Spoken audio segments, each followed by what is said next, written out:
Okay, thank you. My name is Julio Montes de Oca. I am a technical officer of GIZ on behalf of the regional project Crew Plus and its platform on capacity building, the Crew Plus Academy. We welcome all of you.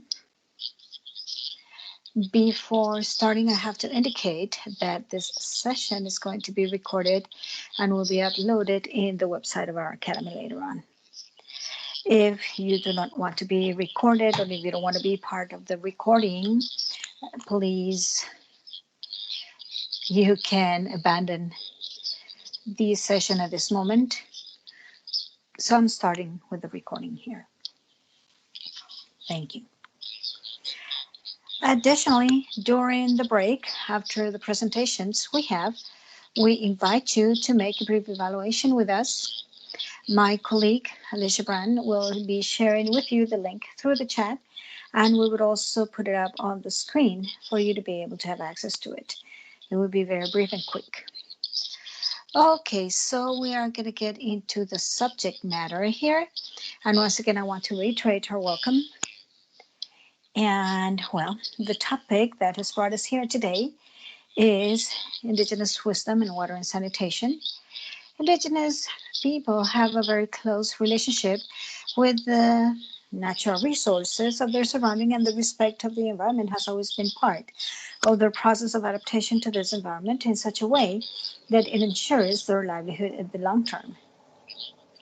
With water particularly, there is a spiritual connection that recognizes its value as a source of life and generator of well-being. However, as we know, the water resource is threatened by the variability of climate change as well as by the lack of integrated management in the broader landscape. For these reasons, the solutions for the supply of water resources and water and sanitation for Indigenous peoples and territories require full consideration of the worldview and knowledge to ensure sustainability. So we are going to begin with our presentation, where I share with you that today we have a luxury panel that is going to help us have a better understanding of the most relevant topics for Indigenous people with regards to water resources. And they will be presenting the perspectives of the North and South of Mesoamerica, from Guatemala and the Mayan groups, and from Panama and the Guna group, Gunayala. So let me put up my screen.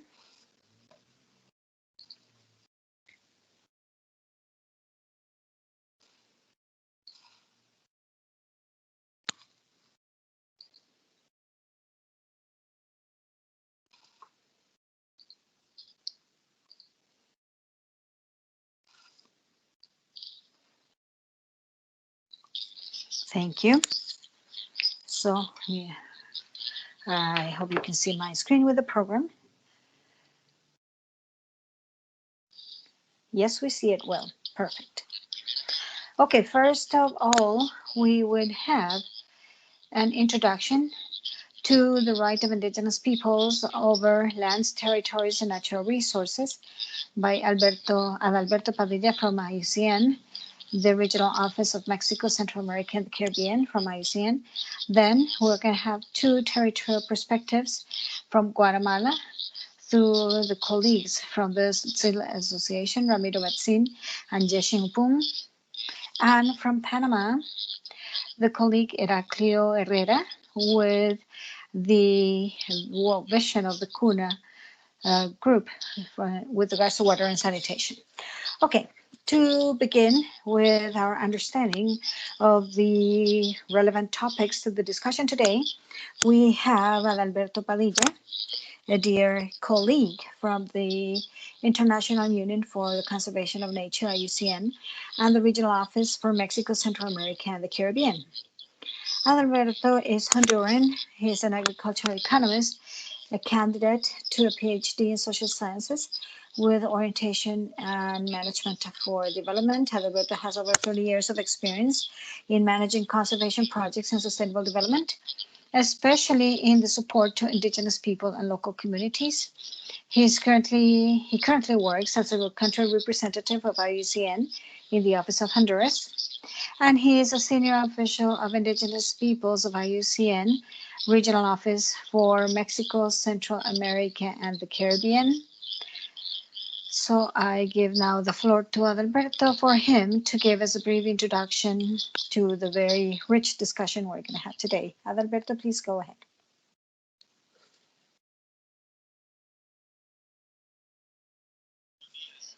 Good morning, Julio. Good morning, the colleagues, friends, panelists, Ramiro, Jessing, Heraclio. Greetings to all of you. Thanking the Academy, the GIZ for inviting us to participate in this very important event to approach the topic of indigenous wisdom related to water and sanitation. Perhaps what I want to mention here is that, well, there's like three powerful ideas. On the one hand, the indigenous people are political subjects with rights. And this has notable significance, and particularly in the relationship with those rights associated to the land, the territories, and the natural resources. It is important to mention that several international legal instruments have been approved. By the one that is more widely known is the 169 agreement that collects a range of rights, some of them more procedural rights, such as the right to consultation and free and pre-informed consent. But there are some others that are more substantial, and they have to do with the rights to property of land, natural resources, and their territories, the right to their cultures, their particular culture, the right to their view of the world, the cultural and economic values, the ways of relating to nature. And of course, with the approval in the United Nations Assembly from the Declaration of the United Nations that the rights of indigenous people, there are also some additional rights that are contained, yes, in Covenant 169, but there are some other rights that are contained in other international standards. But for our purposes here in Latin America, I think that the most notable recognition in the exercise of these rights of indigenous peoples has been all the jurisprudence that has been generated in the different mechanisms of the Inter-American system, to be concrete, in the Inter-American Court for Human Rights and in the Inter-American Commission of Human Rights. This last one has made very key interpretations with regards to the rights of indigenous people to this range of rights that I have mentioned before. It is important to remember that the first decision that we have in the region and is been issued by the Inter-American Court, where an indigenous community is suing a state of the region, was in 2001. In 2001, the Mayacna community was able to make the court recognize the rights they have as a people over their land, over their territories, and the natural resources in Nicaragua, and request the Nicaraguan government of the time to take the necessary measures to guarantee the integrity of the territory of this people, and to advance towards the process of titling and recognition of the land. And it also implies or sends to create a whole range of policies in terms of land titling. And from there, from 2001 to this date, there's been more than a dozen of decisions where the court has decided that the indigenous groups have a right to the property of the land, and that they have developed a concept of the land that is more associated to what Agreement 169 says, that has to do with the territory. And the territory has, of course, everything that is related to the land as such, as it is particularly known, but also it is related to the natural resources that are associated to all this. So it also proposes that the concept of the land from the point of view of the indigenous groups, in this case, has to do with the relationship with the whole habitat, because these regions live and occupy, these people live and occupy and use the regions, not just the areas where they currently live, but also those areas they use to fish, to hunt, to bathe, to get water provision for consumption, but also for their crops, for their spiritual relationships, for their ceremonies. The areas that are used for recreation, etc. So in that sense, the concept of land, of course, goes beyond the very conventional concept that has been used in agricultural reform initiatives that has sometimes moved the floor of the legal framework in a lot of our countries, because being able to integrate this concept implies the recognition of the territorial rights. And that not only goes through the recognition of the ecosystems and not just the recognition of the land as such, but also the recognition of the water, and both continental water as well as the ocean. And that in some cases has resulted as something very complex and difficult. In other cases, maybe not. But like the Panamanian case that we're going to get to more detail with Nicaragua.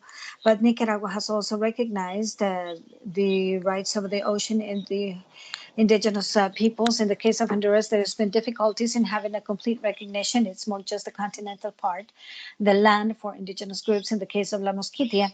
So there is like a deficit with regards to being able to understand the amplitude and integral nature of this concept of territory for the indigenous people. So I think that if we want to move forward in the logic of a full recognition of the indigenous peoples, we first have to recognize the concept of land associated to the functional habitat that they have. The other thing that I want to highlight in this introductory part is that each group, each community has particular relationships with their land, with their natural resources, and of course with water. We cannot say that our indigenous peoples have a homogeneous or standard relationship. Each one has established particular relationships that make them different. And in terms of being able to do a good management of the water resources, to be able to accompany also the processes that will come to generate a good administration of the water, that all necessarily goes through the recognition of these particular relationships that each of the communities have. In some cases, with their rivers, with their natural environment, with their sacred or holy places, and many times some of these are associated to water. A very important aspect that a lot of the existing legislation in the countries recognizes that the states have sovereignty on the natural resources. However, one of the things where there has been some evolution in terms of standards or rights in the decisions issued by the Inter-American Court is that they recognize, as it is provided in the Biological Diversity Covenant, that the states are sovereign over their natural resources. But when these are in indigenous communities, they require processes of consultation and application of this principle of free and pre-informed consent. So this means that that sovereignty goes in part by the agreements with the indigenous communities. And this is a topic where I think there is still a lot of areas for improvement in the countries of our region.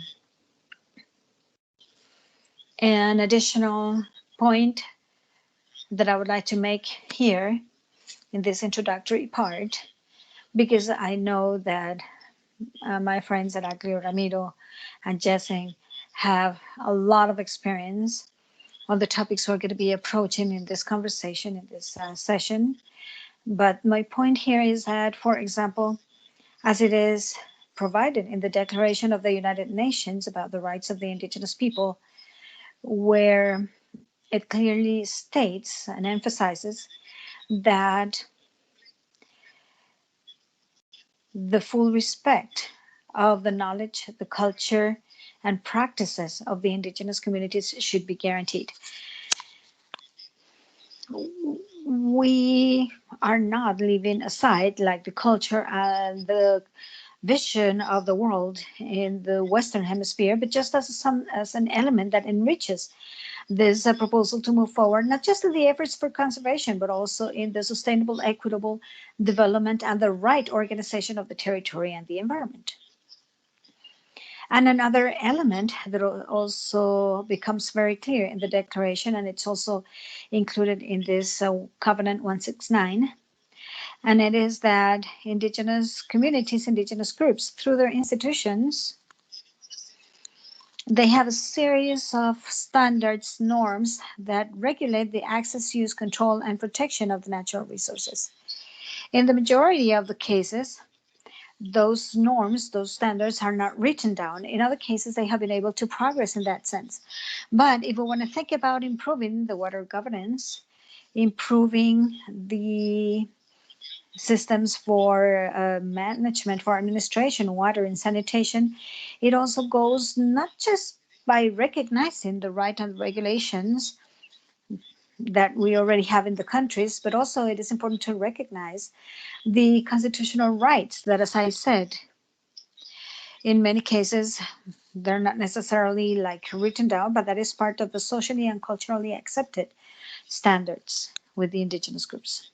And finally, I only want to highlight that definitely for the indigenous groups and also for other societies, but particularly for the indigenous communities, water is a vital and integrating element, a catalytic element for the social development of the society. A lot of the communities are very close to the water resources, either to the ocean or to the rivers. So there is a very powerful relationship, and each community has also developed a culture of water, represented in many cases by very particular relationships expressed by symbols or systems with material symbols and other things that are a clear reflection of a process of social construct with the population, the inhabitants, their families, and so on. In addition, as I mentioned at the beginning, each community has different mechanisms to relate to the water systems with the water resource. And that is why definitely we cannot just talk about a single model. We have to talk about models because each community has particular characteristics. And based on this, there's different behaviors also with regards to water. And this implies also a different rationality with regards to water, and that has to do with the culture. In that sense, we can say, and with this I conclude my remarks, that really there are different strategies, there are different ways of relating in the communities. Each community has very particular knowledge, and in many cases, and traditional knowledge, but these are not necessarily static, but they're constantly being revived and enriched. So in that sense, If we think about management, conservation, and sustainable use of water, if we think about water systems, the administration of water systems, sanitation in indigenous territories, means or implies that we have to think about the rights of the indigenous peoples. We have to think about the respect to their institutionality. We have to think about the respect to their rules, their norms, and their composition. And I'm just gonna leave these initial remarks there, totally confident that the colleagues that are coming, people that I really appreciate and that have a tremendous value, knowledge, and experience in the sense, will be able to go deeper into all these topics. Thank you very much. Thank you, Adalberto. You can mute your microphone because I was listening to some echo. Thank you, Adalberto. That was excellent. This framework you are presenting here is very important to have a better understanding of the geopolitical framework, the existing instruments that, on the one hand, we have to point towards having a full recognition of the territorial and traditional rights, as you're mentioning, but also, although there is a, let's say, shared water culture with the different indigenous communities, but on the other hand, we also have a great diversity of knowledge and traditions and particular relationships with the landscape and with the environment. So to have a better understanding of those particularities, we have two excellent experiences that we're going to share with you. We are first going to begin with the colleagues from Guatemala that will be giving us the indigenous vision of water. Today we have the participation of Ramiro Batsin Shohosh and Yashin Julian Upunjosh from the Tzotzil Association in Guatemala. Ramiro is Maya Cachiquel.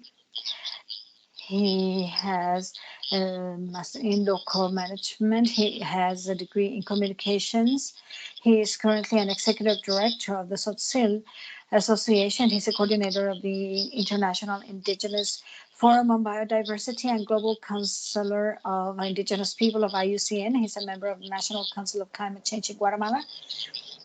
He is a leader of the Indigenous Table for Climate Change in Guatemala and an indigenous expert in terms of adaptation and mitigation to climate change, natural resources, biodiversity, forest, community land, protected areas, traditional knowledge, risk management, consultation, and participation.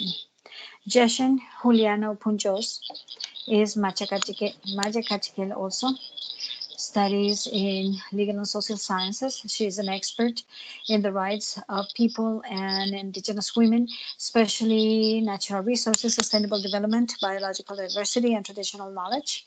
She is the coordinator of the rights of indigenous people of Tzotzil, and she is a co-chair of the Statutes, which is one of the committees of IUCN and an official member of the Committee for the Protocol of Nagoya and the Network of Indigenous Women on Biodiversity. So this richness of knowledge, this wealth of knowledge will be shared by Jeshen and Ramiro. I have Ramiro already in the camera. So Ramiro, the floor is yours, and thank you for being with us. Well, thank you very much. First of all, greetings and thank you for the invitation. It is really very important. The topic that we're going to be approaching is one of the fundamental topics. If we talk about life, greetings to Adalberto. I think that Adalberto has already said everything about my talk, but we're going to go a little bit deeper and see how water has worked and how water is really an engine for life for the indigenous groups. So if we can put up the presentation, please. So we're going to talk a little bit about the indigenous vision of water. We have just gone through a whole process for the systematization of participation, consultation, dialogue, knowledge, and contributions of the indigenous groups with regards to water. And one of the phrases that came out of all this discussion from an indigenous leader is that water is an element of social cohesion and planning for development. He said water is a whole an element, a big thing. In this next slide, we have the key elements that we find when we go through all this process of the work. And we saw that water, well, first of all, water for indigenous people is sacred. We are going to find that there is a whole dialogue, that there is a whole relationship between the water from a sacred concept. Since we are children, we are taught to not have dirty water, to take care of the streams, the rivers. We're taken to the ocean to see the ocean and to get to respect water.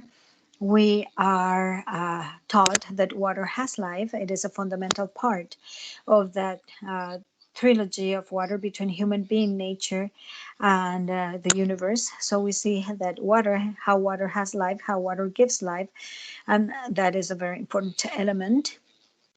Water has a feminine energy.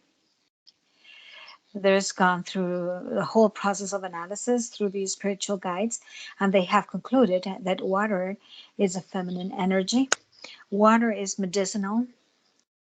In the Mayan culture, everything that has to do with water is essential. Actually, we talk about the seven waters. Those seven waters are a very are very important for the indigenous vision of the world, the Mayan vision of the world, where we use these to heal those seven waters. We use that also for the presentation of children after 40 days of birth. We use the seven waters to bless the child's cure, to heal people in the seven waters. These are elements that we have in all festivities, in the old ceremonies. It's part of life. So we are going to find that life that is given to water and that seven waters that are important. It has its nawal. That means it has a protector, giver, and has energy as such. And another element is that water is for collective management. Alberto was mentioning this. We do not manage water individually, but it is a set of principles, values, rules, and regulations that are involved into all this. So these elements are all present nowadays in water management. Let's move to the next slide.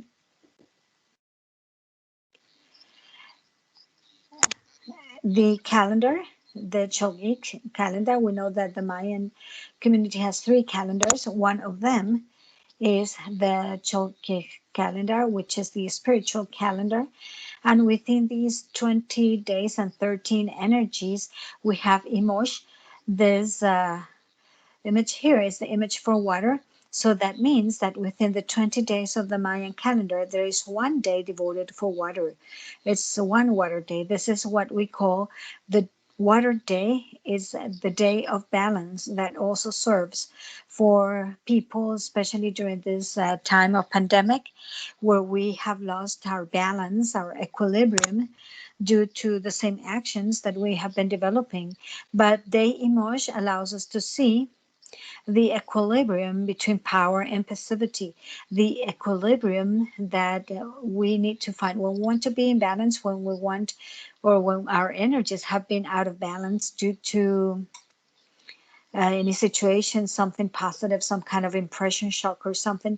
Water allows us to balance that energy because we have, and this is fundamental, I've always saying nowadays in the pandemic, water is one of the elements that can help us get into balance and maintain us towards the future.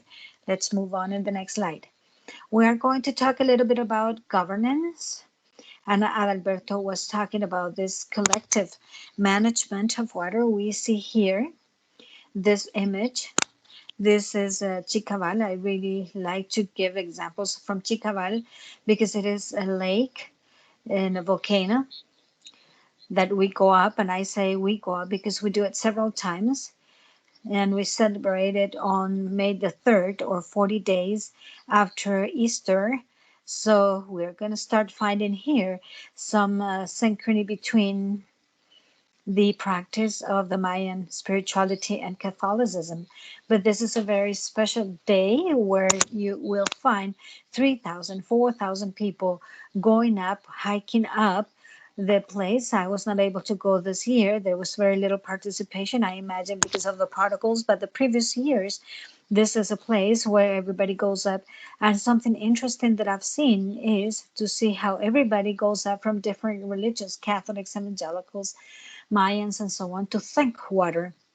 Each one from their spiritual perspective, we will find different ways of thanking water, honoring water. So it's a whole relationship. It's a big coexistence. Really getting to that place. And this is where you find a world that is really focusing on water. We all go to thank the water, to honor the water, to be at a moment of coexistence, celebration, and joy. It's really incredible. What happens? Well, we were talking to the elderly here, and they were saying we're going to find the trilogy, the forest, the water, and the community. Fundamental elements, they say, to have water is the forest. There is an intrinsic relationship in this. So if we find this trilogy based on the territory is essential. Adalberto was saying this.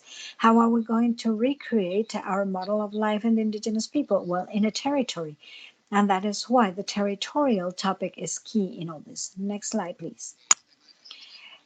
The topic of structures, we are going to find in the community structure in the indigenous movements. We would always find structures related to water.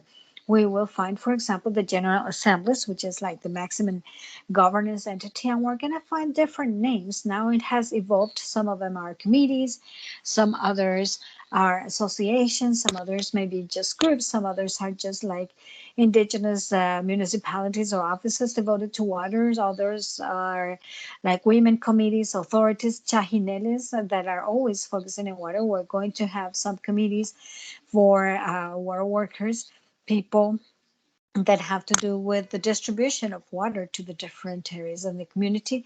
We're going to find the committees of forest rangers. Somebody say, no, he's talking about forest. Yes, forests are essential in relation to the water. We're going to find the chahinel. Chahinel in Cachical means guardian. So these are the ones that are taking care of those water sources. In the community structure, there is a group that is devoted to that. We also have what we call the tank committees. In Guatemala, we're going to find this system, post-colony system, where they install the tanks. I know of committees, for example, that have 40, 50, 125 years, and they are women committees. We're going to have here the topic of the role of women, and I'm not going to mention that right now because Jeshin is going to mention this later on. By the way, March the 8th was Women's Day, so congratulations to each one of you. We're going to have specific water committees. We're going to talk about water governance here, how the whole topic is governed. The topic of territory and spirituality are all key. This cosmogonic approach that indigenous people give to water is key. We are going to find, for example, in the pre-Columbian time, some drainage systems, for example, and the capital, in the capital city of Guatemala, the drainage system is based on the pre-Columbian system of the Cabinarjudu city. We're going to find also in Izinche, for example, some water systems, some irrigation systems, super advanced systems that are still studied nowadays, and we're still analyzing which was the balance for the use of water. We're going to find, as Alberto was saying, everything that has to do with constant consultations, everything that has to do with a free, previous, and informed consent. And the topic of water cannot be approached individually. It is a collective aspect. In Guatemala, yesterday, they was talking about saying yes to the water law. I think that in Guatemala, we have to approach the topic of water in a more holistic way. I think that a water law is not going to solve the issues. We have to approach different policies. We have to create a whole institutionality that respects the different processes, particularly, and in our case, the indigenous systems for water management. Next slide, please. Then we come to territory management. We are going to find in the Mayan regions and in the Cumanos region, we also have it actually in the Biribiri sections and so on in the different regions. We're going to find territorial management. For example, Banabajia, this is a place of or sludge site, and this is known in Guatemala because several years ago there was a big landslide, and particularly we were talking to the elderly, and they were saying it is not possible to build anything in this place because it says over there it is a sludge site. It is a site where all that water coming from the top is running. But he was saying when there was planning made, many people just neglected this and didn't want to pay attention to the name of the place. They said no, and sooner or later there was a landslide that affected or buried the whole community. Then we have Balamia, which is the jaguar of the water. And here in Chihuatenango, I was going there yesterday. Balamia is a place where the jaguar is. That relationship of biodiversity with water, that relationship of how they live. If we have monitored, yes, we have monitored the biodiversity. We have Sologia. Sologia is return to the water. Is the return of water, how water returned. Water left, water came. Soloya. Most of you have been into Panajachel. I'm sure if you have gone through Solola. So the names have varied also. Solola, it used to be Solohia. That is the return of water. In Panajachel, the water came back. In Solola, the water came back. We were talking about really the heart of the Cachiquel culture. We're going to find it over there. And this has to do with the whole story of Pobuk. The Pobuk says that the Cachiqueles said that they had to return and they had to settle where they found the water. And this was precisely in Solola where they went back. And this is when the world was being created and when the fire was given to the Cachiqueles, which means the people of fire. We're going to find Rashuha, for example. If you see at the top, we find the term ya, that in Cachiquel and Quiche means water. But we're going to find in Quechua, which is ha, J-A, which is also water. And we're going to say Rashuha is the river of green or fresh water. This is like the place of water. Paya is the place of water. And Chumequina is the place of hot water. So we're going to find a lot of things. And in Guatemala, and I know that also in other communities, we're going to find a lot of this.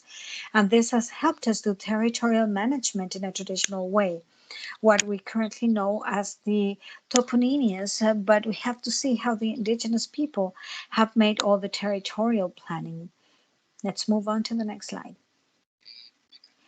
These are some mechanisms, contribution mechanisms for water service. There are many. For examples, we have the service, the commission service of the cash call. Cash call is a service that is not paid. It's a service that you provide and they call you. It happens more in all the part of the West when you are called to give a service. Many times you have to give your service for a year. And the one that is called for the service, you have to leave all your actions, regular actions and commitments, and you have to work on the cash call to take care of the water, to take care of the forest. And the question is, and how do they do? How do they eat? Well, the community will be in charge of helping these commissions. There are some labor contributions. We'll have to work to be able to have water, to be able to enjoy the water. We have to clean, we have to take care of the river and so on. That is very important. And I say we because we do that in practice. Then we have special contributions, contributions in kind. And we also have to see if you have to pipe the water. I mean, things have evolved in the communities and there are contributions here, and we all provide contributions in the same conditions. Right now, I'm participating in one of the committees, and it is very interesting to see how we have the interrelation. We get together on Saturdays afternoon, for example, and we work and coordinate. And that is all very important to be able to have a domicile, a home service. We're not used to just go to the municipality and say, here, I'm paying my service, and you go and install it. No, we have to do the whole process to be able to have water. Next slide.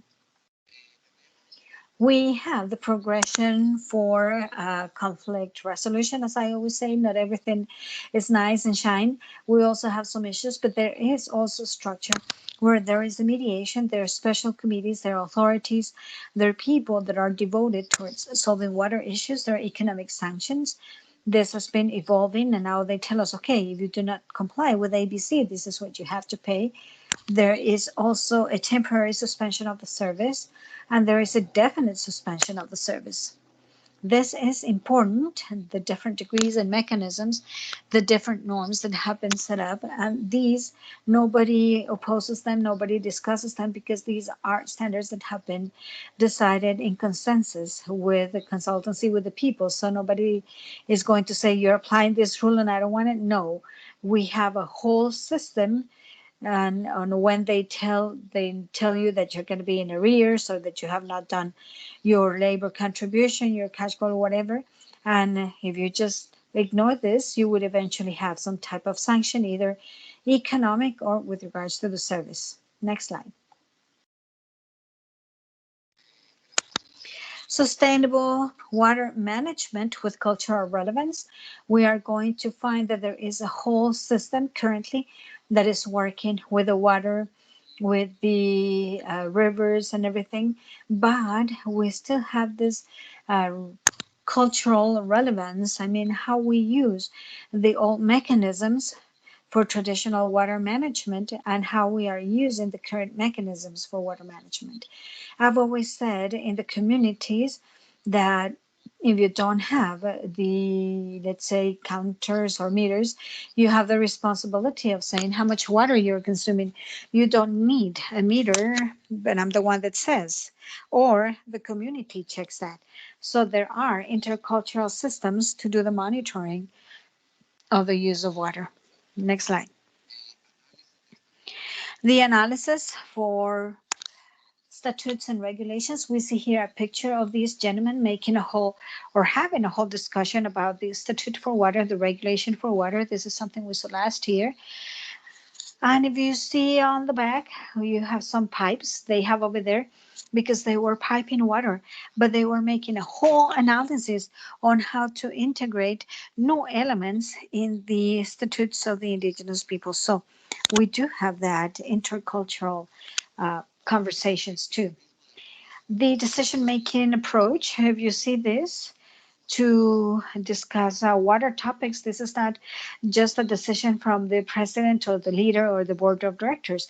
We have community assemblies. So you see that these assemblies were before the pandemic, but it was the way this is done. When we say we're going to have an assembly, we're going to have a cabildo or any other consultancy for water, we all attend a place. Accountability.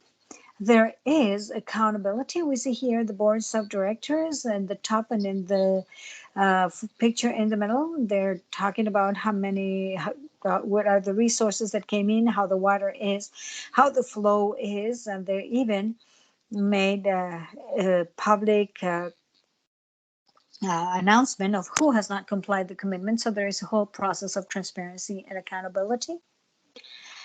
And I'm going to stop here. I'm going to give the space to Jeshin that is going to talk to us about this feminine energy of water. Thank you very much, Ramiro. Greetings to all of you, and thank you for the invitation. Following with the presentation, I would like to share with you that water, depending on the origin and location, has different energies. Ramiro was mentioning this, that water has a feminine energy, and that makes it be supplemented with the creators and shapers. Later on, we're going to share in more detail what is the meaning of this supplementarity. It has different energies, as I was mentioning, and we use this in different ways in our ceremonies, in the spiritual practices, in medicine, and in therapeutic treatments. Also, the previous speakers mentioned in agriculture in daily life. For example, there is a practice that my grandmother would always tell us about. We cannot get up and touch the water without first thanking for its existence. It allows us to be and this goes generation after generation. We cannot forget, or we cannot forget thanking the one that gives us life. All this is intermingled, and the type of water, due to its origin, has some relevance in each of the cultures. Underground water, for example, Ramiro mentioned this, is used to be able to cure depression, for example, because of the energy that it has, because it has remained for a lot of time in the heart of Mother Earth. The water streams have energy that is used to cure these type of health situations. We can also mention with the arrival of rains in the month of May, that the water is used to be able to help cure stomachs of children so that they do not get sick, that they can regulate their digestive system. In this case, we can also mention that women play a very important role in the transmission of the knowledge from generation to generation because of the intrinsic relationship we have with water since we are children.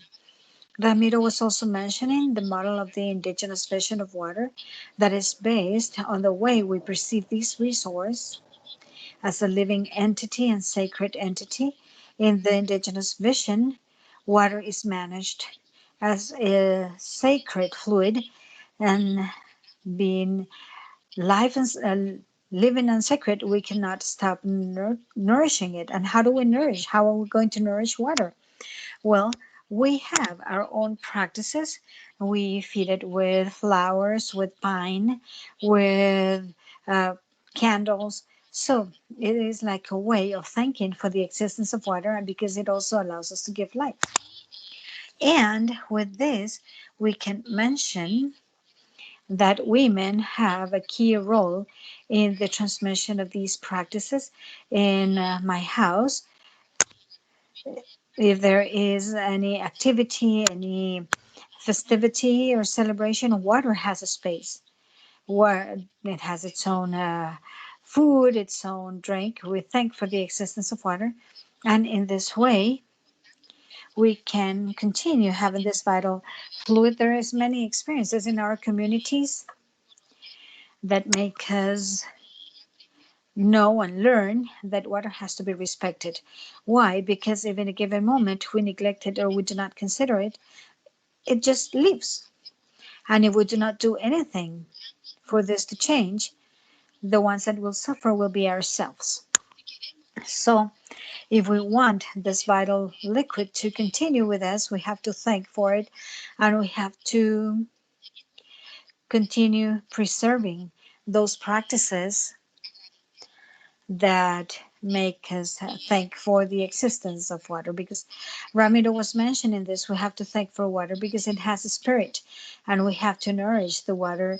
Each of the rivers, each of the lakes, each of the lagoons, they have their own guardians. They have people to take care of them. Each of these elements have their own energy, and now, while not all of them are the same, some of them are represented by snakes, some others are represented by turtles, some others are represented by crocodiles, and so on. So each of these elements represent, or each of these bodies of water are represented by a particular element that take care of it, depending on the place where they are located. I could mention a practice. Maybe we can go to the next slide. Thank you. There is a practice in my community. I'm from Patsuntimantenango. It is Maya Capchiquel territory. Water management is community-based, and women in 80% of the cases are the ones that lead the care and management of water. The ones that are attentive to present the offerings for water. They're always attentive to see if everything is okay. For example, if the area where the water streams come up is okay, how they get organized to take care of the water. For example, there are private areas around this, so how to guarantee that there is no inconvenience with regards to deforestation that is sometimes experienced, how we can guarantee that they can actually have the support of the community through their leadership. Most, as I was saying, 80% of the cases is led by women, and they are the ones that from generation to generation, since I was a little girl, I remember that in every activity in my community, whenever there is like Easter or Christmas or any other specific activity in our calendar, we cannot neglect the consideration of having some offerings in water. Some people may say, but why? Why do you also adorn the water? Well, because that is also part of our practices, and it is a very important element to also be able to consider it part of our being as individuals and as communities, part of our cultural practices, as a vital element of our existence. Next slide, please. And this is something we can mention precisely here from all times, the POBU, as well as other fundamental documents that precisely give a lot of importance to this vital liquid, and this is demonstrated there. There is an abstract from the POBU where it says that the mountains came out of the water, and that means that life comes out of this element, and together with fire and air, life is developed and in all the manifestations. So water is sacred and vital. This is where we see that it has this feminine energy, that's a life giver. Next slide. According to our ancestors, our grandparents, they tell us that there are four very important elements of life, which is fire, the ground, water, and air. The first four uh, and the grandmothers are a fundamental part of our vision of the world as a Mayan community. They're all part of this process of water. We have four first grandfathers that are the wives of the first four men, creators and shapers of the universe. So for us, it is all dual, man, woman.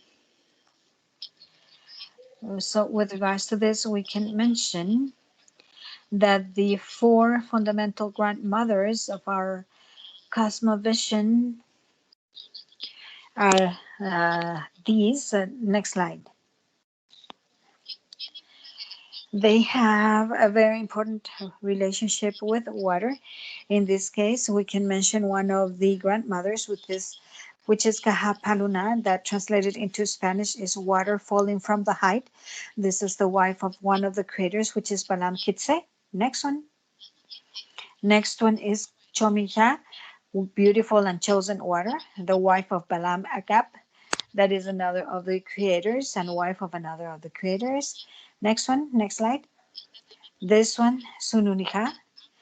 This is Sparrow's water. It's the wife of Mahumita. Next one, next slide.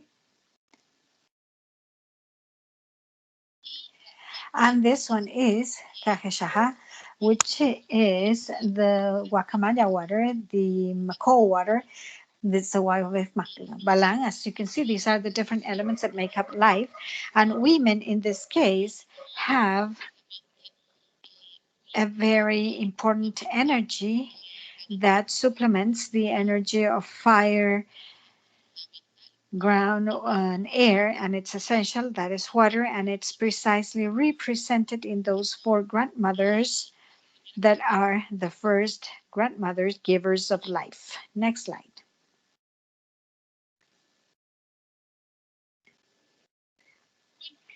Okay, just to finish, I would like to highlight precisely all this wisdom, all this knowledge that has been inherited by the grandmothers, our mothers, our fathers, has been essential. And it is all very important part of our identity as communities, and in this case, Indigenous women, together with the people, have become key stakeholders in the different dynamics of water and the other natural resources, including the territories. The role of women is essential precisely to express many times our disagreement with a model of development, perhaps, that considers water as an economic good and not as a living and sacred element. And precisely because of that intrinsic relationship that we have with each of those elements, the contribution of women many times has not been valued, has not been considered in the right dimension.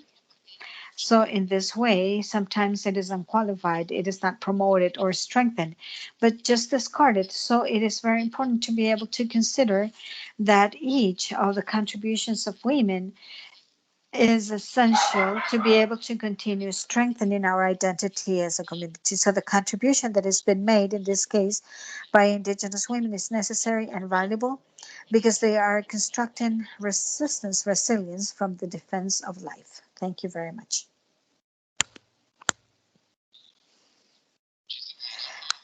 Thank you very much, Ramiro and Jeshing. Definitely, we have here a great wealth of elements that have been highlighted on how water is considered as an element of balance, an explicit part of the culture.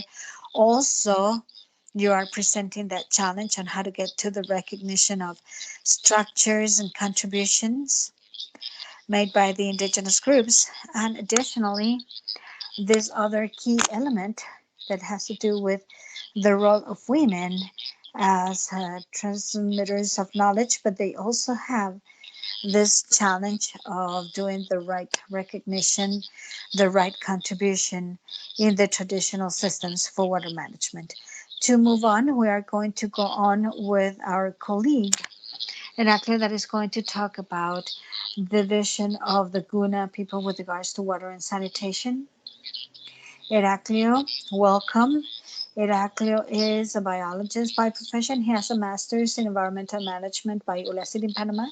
He has over 30 years of experience in field work at the national level in the country with regards to natural resource management by the indigenous communities. He's the current executive director of the NGO of the National Congress Guna, the Institute for Development of Guna Jala, which is a technical group for the development programs and projects in the region. Welcome, Heraclio, and the floor is yours.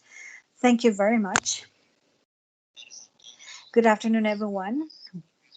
It is an honor for me to participate with you in this project. This morning, I am going to introduce or briefly present indigenous wisdom with regards to the Guna community, the Guna people. It is a complex range and a huge range of traditional knowledge, but we're going to be sharing some few pieces of that management. Next slide. I wanted to show this map to you for you to see the origin and the process of migration of the Guna people from Colombia, particularly from the Low Altrato River valleys. So that migration started, as you know, in the 16th century with the arrival of the Europeans. And what the migration did was that the elderly, our ancestors, they crossed the Panamanian territory, what Panama is currently, always looking for water bodies, rivers, streams, and through the range, they came down until the place where they currently occupy, which is Cunajara, which is the area in the island. So in this next slide, as the colleagues have said, during this process, the Kuna ancestors have strengthened their knowledge, and either because they had the knowledge from before, but also because of empirical transfer or communication in these migration, they have strengthened all this knowledge that we call Papigal. Pap from the creator or the great father, and Gal is tracing a road. So it's like the Bible of the Kuna people. In that Bible, we can read about wise characters that taught the Kuna community to manage the natural resources of the territory, to manage the different resources, and especially, as the previous colleagues have mentioned, to work in a collective way, to work collectively, always together, men and women. So the Kuna people, as well as other indigenous groups, they believe in duality, the physical matter and the spiritual matter. Therefore, it is important to highlight that when we talk about the indigenous groups and the special case of the Kuna people, we always have to keep in mind, one, the term of spirituality, two, collectivity or reciprocity, and three, the governance and territorial management. Let's move on to the next slide.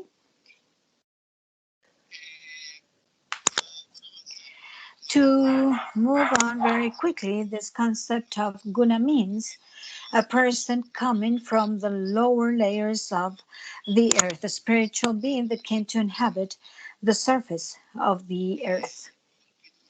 Gungidule is another Guna term that refers to the person, in this case, the Guna, as if it was a golden person. That means a person with a great value, with a great capacity, and it's also a warrior. The other concept is Iveorgan. It's the main person. We can even compare that like Jesus Christ, but it's not Jesus Christ. It's our wise, our important person that starts the history, the formation, or the development of the Guna people with regards to community organization. Everything began with him. He started with that, and then he started to teach how to get organized, how to manage the territory, how to manage the natural resources. Duireng is another wise man, another character. This is why we have the river Duira in Darien, the big Duira river that is in Darien. It comes from Duireng, which is a Guna wise man that taught or made their generations remember that the ancestors would always dwell in the rivers. So the rivers were water bodies and they had to do a good management of them. Next slide. Babigala, you can download it in the webpage for those of you that are interested in the webpage of the General Congress, the Guna General Congress, and you can read the Bible of the Guna people. So we started saying, as the other people have mentioned here, that the Guna interprets or says that the earth or the territory or what we call our planet Earth is called Nana Olo Guadule, which means like Mother Earth. And that Mother Earth, since we're always talking in spiritual terms, it says that Mother Earth existed, and then she went to the lower layers of the earth as a spirit. Next slide. And that Nana Guadule is transformed into a river in the lower layers of the earth. When she got to those lower layers of the earth, she got a different name and became like the mother of water, the mother of rivers. And then she got different names. We talk about 8 names because we talk about 8 lower layers. Next slide. 8 lower layers underground, under the earth, that has different colors. They have different tastes. And each one has different names. Just to mention some of them are called Nubdigili, Manenuidigili, Ivanuidigili, Inanuidigili, Wananuidigili, Aquanusaidugili, Nasanuduidigili, Dinundili. These are the names that they receive because they say there are different layers under the earth, and there is only one that is fresh, potable, is the one that comes out to the surface. Let's go to the next slide. That is the one that comes out to the surface as the mother milk that a human being is going to be nourished from, in this case, the Guna people. So the water comes out not in any place. They always say it comes out in the mountains, in the ranges, in farther places, remote places. Why?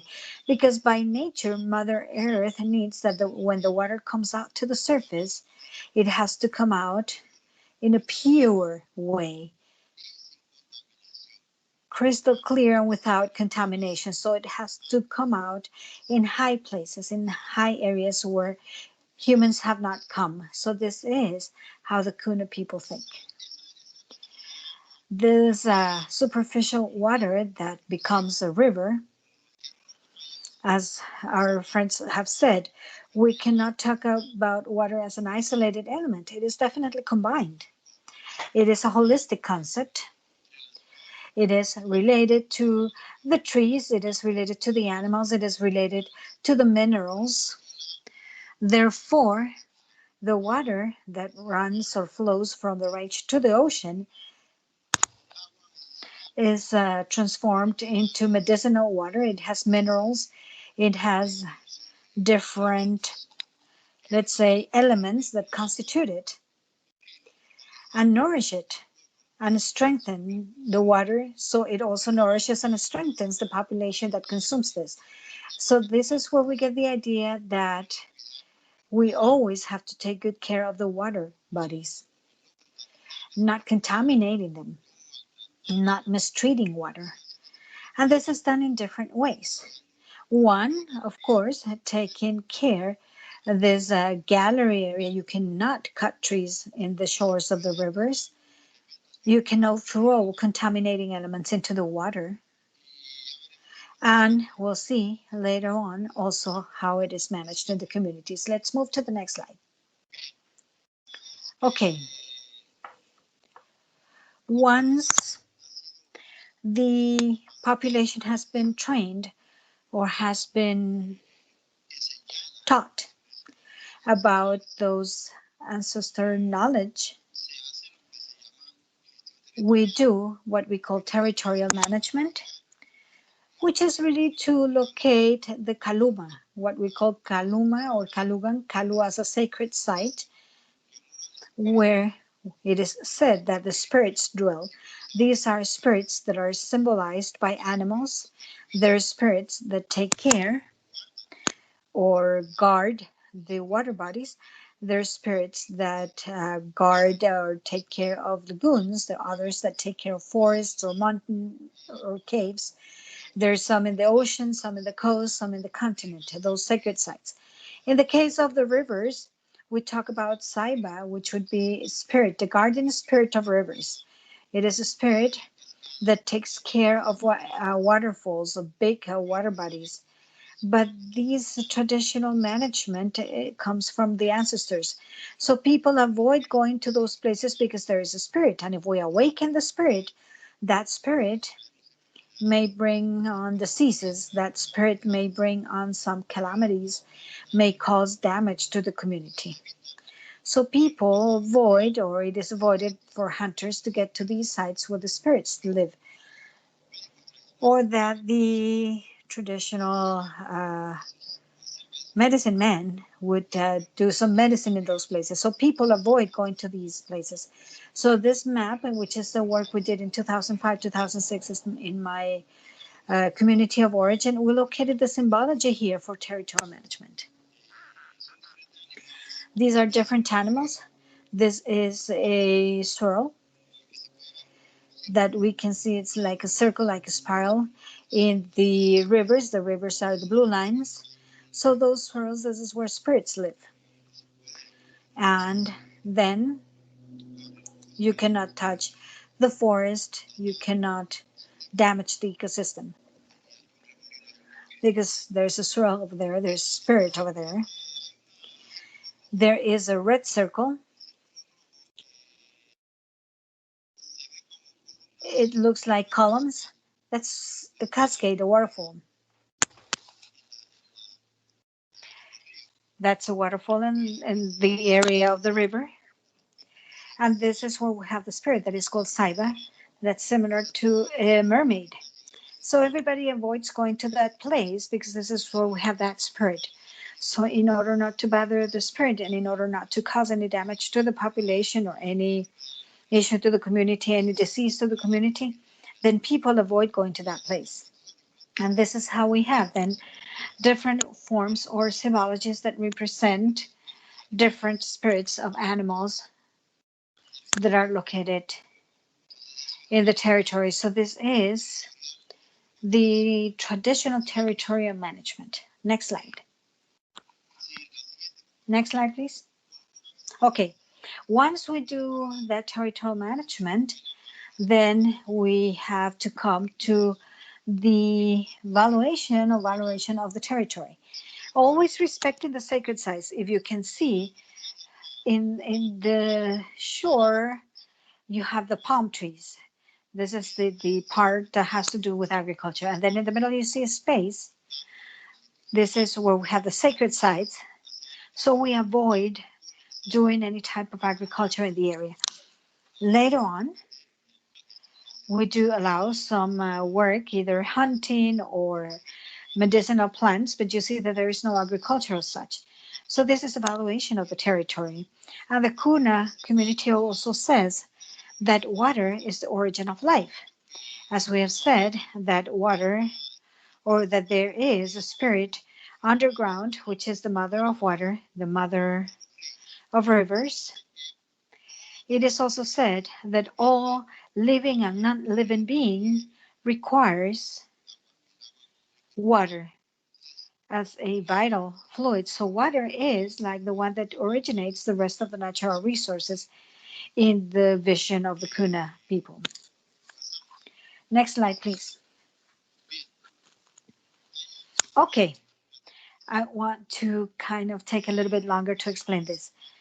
People, friends, colleagues, and some studious people that have come to work with the Guna people have seen that in order to solve a current problem, the authorities, the current elderly, the current wise men, go back, always bring in the history of the wise men. As I said, like Yorgo, how he taught to work and a collective working, how to manage the community, how to uh, deal with the territory and the natural resources, how to manage them. So all the organization that is made in the community, let's say that this is like the last stage of the community organization, is based on the wisdom of the wise men, the knowledge of these sages. So we see that on these on the dates, they check dates and everything. So this is also used to manage the territory and the resources. So all that is a circle that is tight. I mean, it's a loop. It goes from one process to the other one, and then the community gets organized by using the ancestors' knowledge. First, they get organized with the authorities. They have the authorities. They say that a community should always have a local community with a cabinet. Then we have commissions or committees, task forces. There is a committee working with agriculture, water, aqueducts. There is a committee for traditional ceremonies. Always, every time there is a new element or a new component in the community, a committee is formed to cover that component, that aspect of development. So this is how they work. The group that works more in maintenance, or what we call sanitation, is the group of women. There is a group that is called, almost all of them have it, but this is a name that they have acquired and they still have it. Women are called the cleaning and appearance committee. They clean, they manage waste in the communities internally. In the past, where there were no aqueducts, women were the ones carrying the water to the communities. The physical work, the greatest work, was done by men, either to clean the canals, or if there were water trunks falling into the rivers, men would go and cut the trunks to be able to clean the riverbed, to be able to move through the river. If they had to make a new canal, men were the ones doing this. But carrying the water, it was and still is women. Of course, the difference today is that we have aqueducts. Most of the communities have aqueducts. It is quite rare if a community doesn't have an aqueduct, a rural aqueduct. So now the committees have become, in several communities, into HAR, which is the rural aqueduct administration boards. But in the past, the communities used to have their own committees where there were no aqueducts. They had their own committees to clean rivers, to remove trunks, and so on. But on their own way, now they have become the rural aqueduct administrating boards that exist in Panama, the HARA. And in general, these HARA have a legal status that is recognized either by the Ministry of Health or by the Ministry of the Environment. I think it's more the Ministry of Health. Okay. Likewise, there is a Guna concept that the garbage is part of sanitation. You cannot just leave the garbage there for a night, because we always talk about the spirits, and they say that the evil spirits will come at midnight, they will contaminate the waste, and that will cause diseases if we leave the garbage overnight in a house. So it cannot be there over the night. So all those lessons are communicated through some songs and singing, and all communities currently have regulations.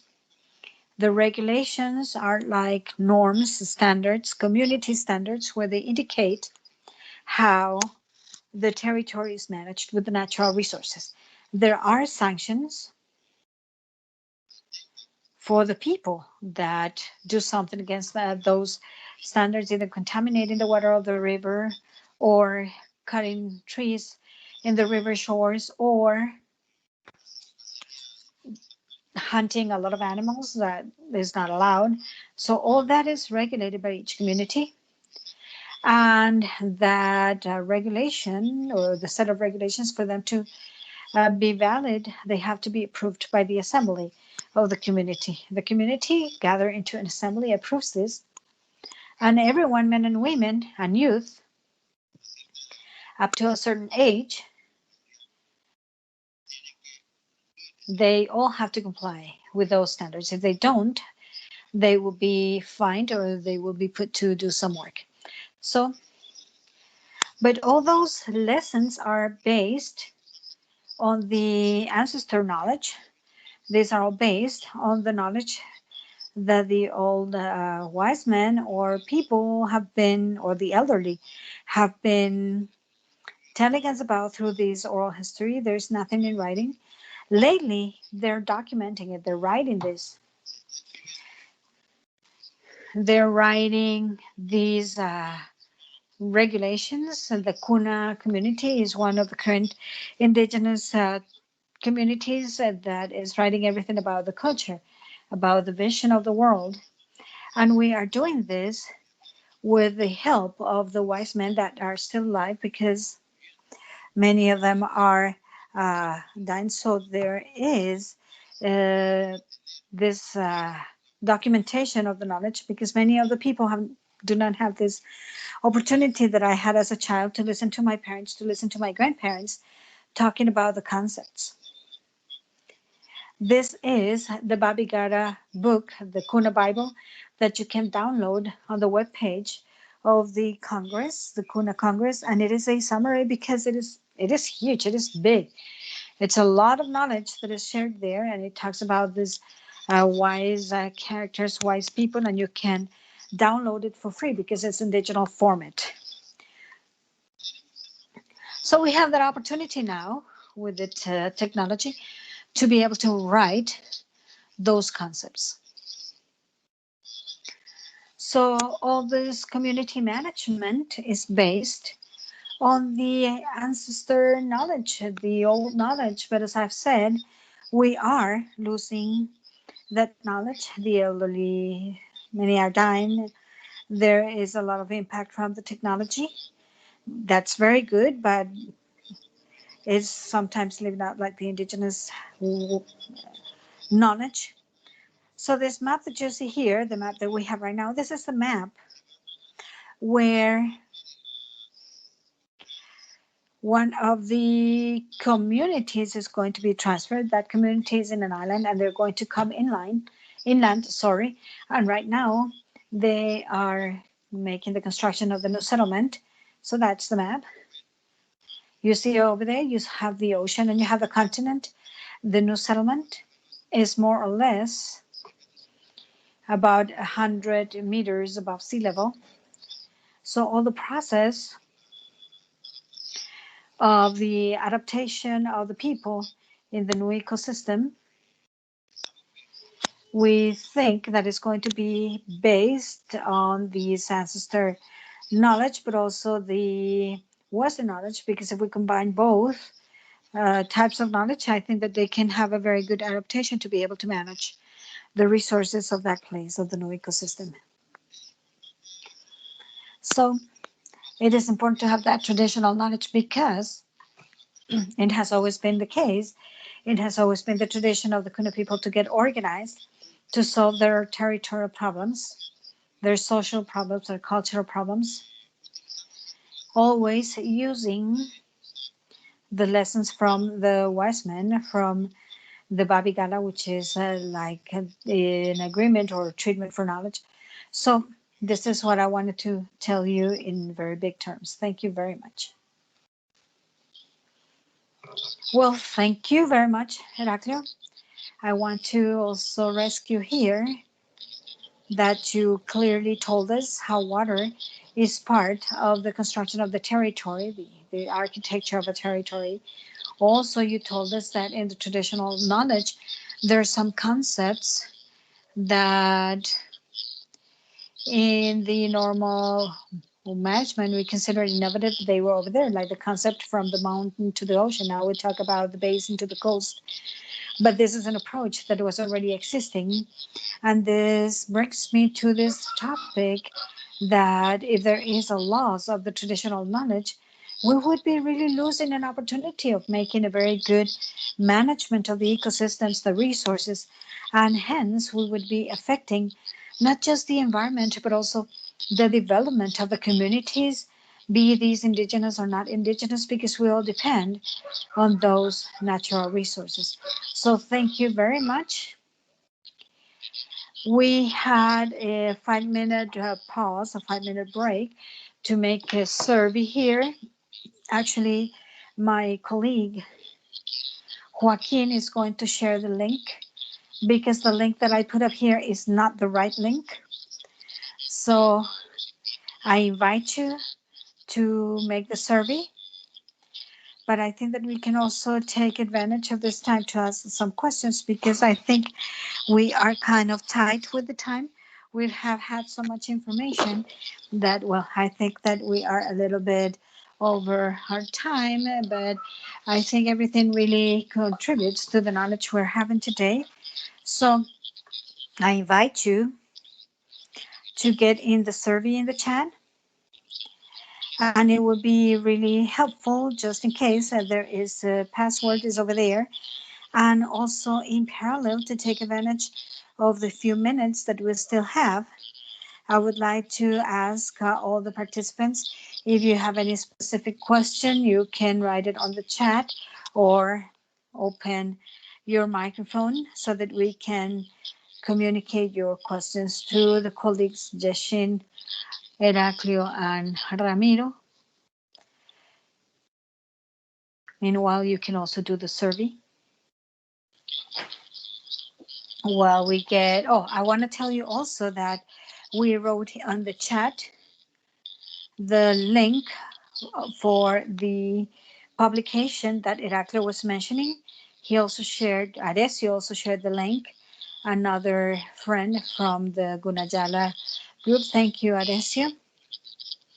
And I want to kind of ask a question to our panelists about this topic of the maintenance of these traditional knowledge, because this is a process that has to be maintained in the community. So what are like the challenges, and also how do we make this traditional knowledge to be adequately recognized in the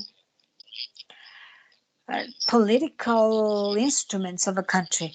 I want to begin with Ramiro. If you're still there, maybe you can tell us very briefly which are perhaps like the main barriers that we have to overcome in order to have a full incorporation of the traditional knowledge in this management. Okay, thank you, Julio.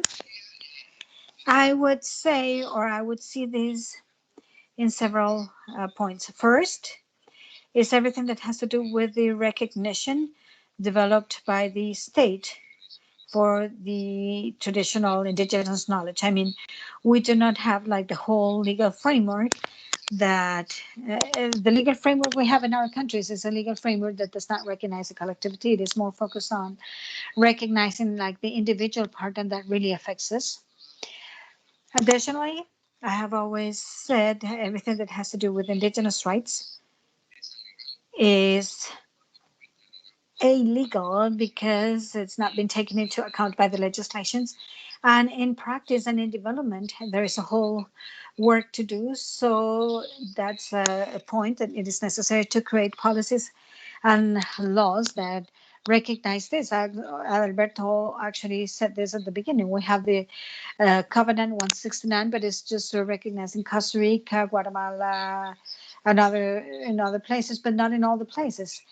The other point is, and Irakli mentioned this, that we have been losing all the part of the knowledge precisely because of that assimilation issues we're having. I mean, there's been like a false or fake development, and we got to be very careful with all this because they are proposing a kind of development within the framework of a modern mechanism that is not really development, is a whole development that has to do with consumism we're getting into. So this is making us lose identity and culture, and also especially among the young people. So the more we live, the closer we are to the capital cities, the more we are attracted by this consumption that models, so that affects our knowledge. Then the other thing is like losing the values. I am not against television or against all these mechanisms, but before there used to be a mechanism for the transfer of knowledge going from the grandparents to their parents and to the grandchildren around, let's say, dinner. We get together with the parents and the children and the grandchildren, and this is where the traditional knowledge was transferred. But now, with all this technology and everything, those moments are non-existing. Even now, WhatsApp is like consuming our times. The cell phones are consuming the time, the family time, the time for sharing, and we become very individualistic.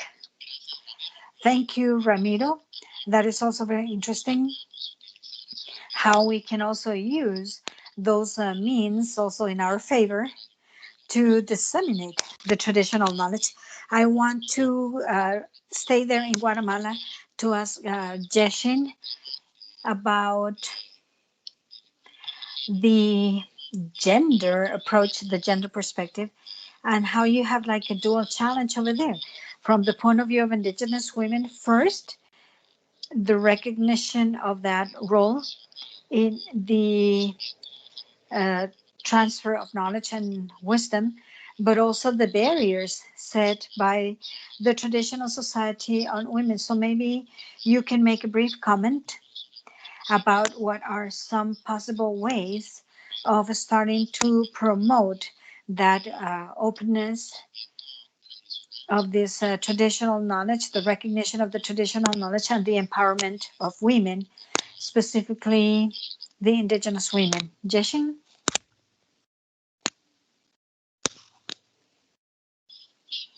Oh, yes, thank you very much.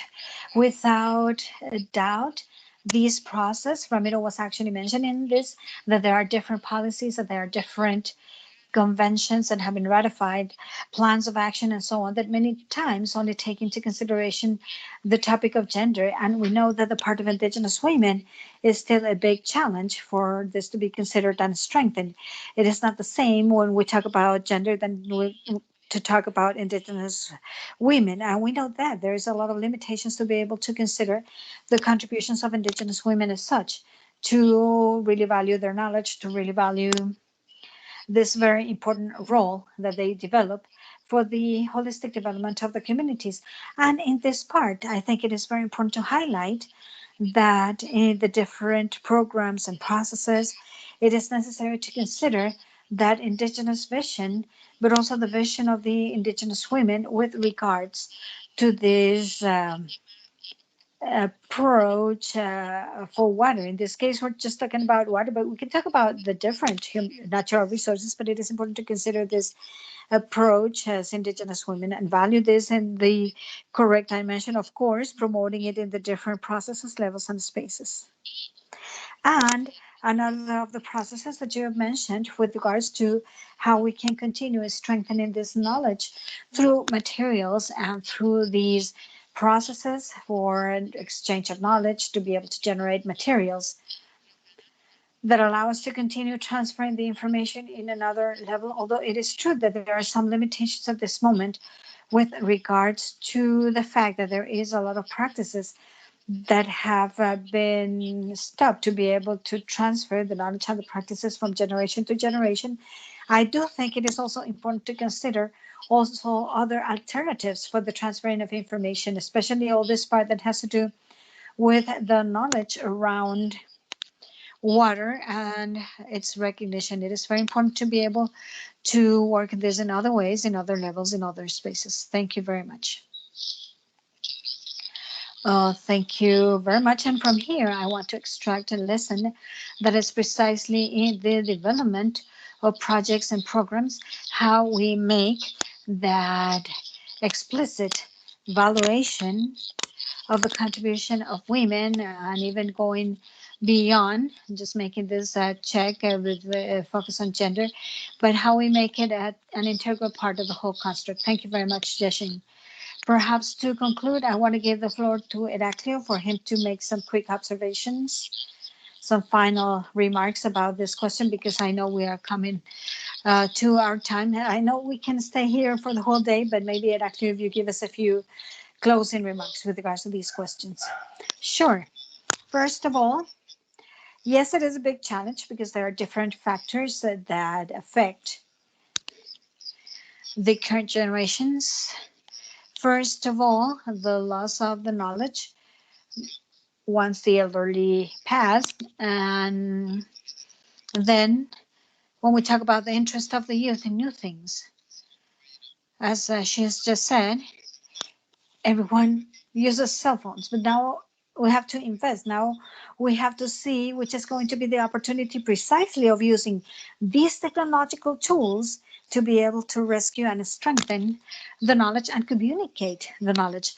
One of the programs that is working in Panama, and I think it is very good, is that this week we started with the program started 10 years ago. It's called Bilingual Intercultural Education. But this week they started with a radio school in the Guna language, and they are working on spirituality as one of the matters, subject matters. I know it's through the radio, but this is something that can also be taught in school classrooms. It's been done, so we have to supplement. We have to look for that synergy with those programs to try to communicate that knowledge to the current generations. The other thing is that every time that there is a project of this of the magnitude of this context of the new settlement, for example, we try to appoint a social cultural promoter. This is how we call it, precisely to make an evaluation on how the situation is in that context of the knowledge, to be able to rescue what is important and supplement it or involve it, include it in the planning process, and also for teaching, to teach people. So whenever we try to set up or put a person that is a specialist in sociocultural topics so that there is a good relationship with the people, with the community, rescue the knowledge and see how this is integrated to the implementation of the project. And finally, the third one is that we, in the Guna Congress, in all the meetings, in all congresses, either at the community level or at a sector level or at a territorial level, we always have as a mandatory aspect that the delegation should have at least 50% of women so that they participate in the different spaces in decision making, in projects, in development, in decisions about the territory, about the management of different natural resources. And not long ago, the Guna Congress, they created the Congress of Women. They do their own Congress. They already had a first Congress. This is something that only has about a year. They have a female president, a vice president, all delegates are women, and they are the ones that call a Congress. And they make decisions about everything that corresponds to them, about the topics they're interested in. So these are opportunities that are getting open to women. Women have had, I know, a lot of limitations, but also in the sociocultural part, they have become very important. In terms of political decisions, this has been open for them. So practically, yes, so we have challenges, but I'm sure that we can take advantage of the opportunities also to see how to rescue the knowledge and how to return this to the people, to the youth, to the children. Well, thank you very much, Heraclio. We are here over the time, but I want to highlight that we're going to be sharing in the website of the Crew Plus Academy the presentations from the colleagues. And you can also contact us to transfer any question you may have to them. And also, I would like to add, okay, this is our first phase approaching the topic of Indigenous peoples, Indigenous communities. We had like an initial snapshot that we got, and we are getting some better understanding of the values and the opportunities, as Heraclio has just said. And the idea is to try to continue constructing towards more concrete actions that would really make this recognition and traditional knowledge more concrete. On behalf of the Crew Plus project and the Crew Plus Academy, I want to sincerely thank all of you. Well, Alberto apologized earlier because he had a call to attend, but I want to thank Heraclio, Ramiro, Jeshing, for sharing their valuable time, their knowledge with us. And well, it is great that we can count on all of you to continue guiding us and see how we can move towards more concrete applications to support water management at the community level, at the territorial level, and at the level of the Indigenous communities. So thank you all very much for being with us today. And well, we will continue building on this topic in future web seminars through the Academy. And again, have a very good day. Thank you very much.